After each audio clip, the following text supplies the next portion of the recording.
YouTube's SEL0320 representing JVS. So I'm back again for another review for Luke Cage Season 2, Episode 5, all sold out.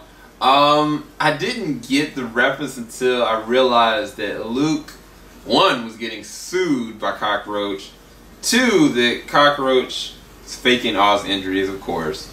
But 3, that Luke would be as stupid as to try to get handouts from everybody but Danny. I was like, dog, Danny just, well, I'll get to that. But Danny would have been a surefire thing. Danny would have easily been like, oh, dude, here's $200,000. Why don't you have your apartment? Let me set you up with an apartment. And it's like, you're doing all these different things. It's like, Luke, really? Come on, bro. You go sit there and get this from Piranha. Now, it worked out from the story standpoint, and it makes things even more crazy. And it all lines up to Heroes for Hire, which I get. I really do get it towards the end, but it still was unnecessary. Like, it was like, he could have just got that money from Danny, and still would have probably gotten to the same exact situation. Now, I think he got a leg up because of that. You know, he got the insider scoop thanks to Foggy. But, I mean, it's just even went to show, like, him losing his temper. Like,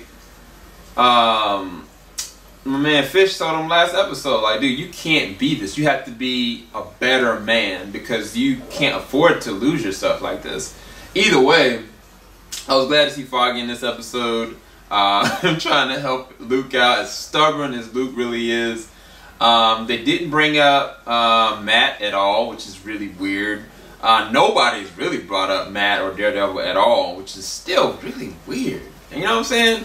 Even in the Punisher series, anyway. But as far as the episode, how it went with Mariah, like, I was like, your daughter's gonna leave you. And then the daughter just pulled a whole another tilt, and I'm like, I don't know where this is gonna go.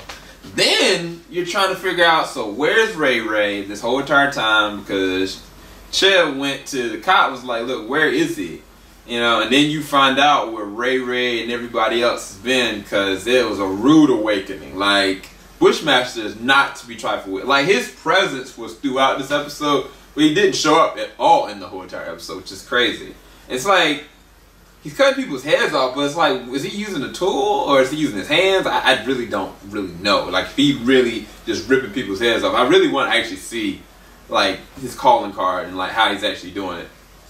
Then, the other side of things, which was Misty.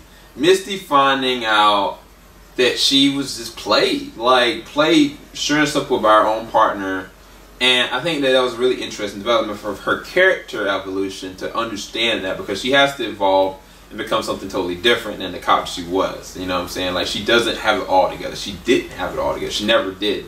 And she was lied to. You know what I'm saying? And it's just interesting because at the same exact time she's getting this revelation, she gets this amazing comic book revelation of an arm. And I'm just, like, so excited to see what she's capable of doing with that arm. It's interesting because she can't really utilize it just yet. But when the time comes, you comic book fans know what I'm talking about. But this was a good episode. Wasn't as good as the last 2 episodes, but still, I think that part of that runs down to writing is just an unnecessary expense of story arc.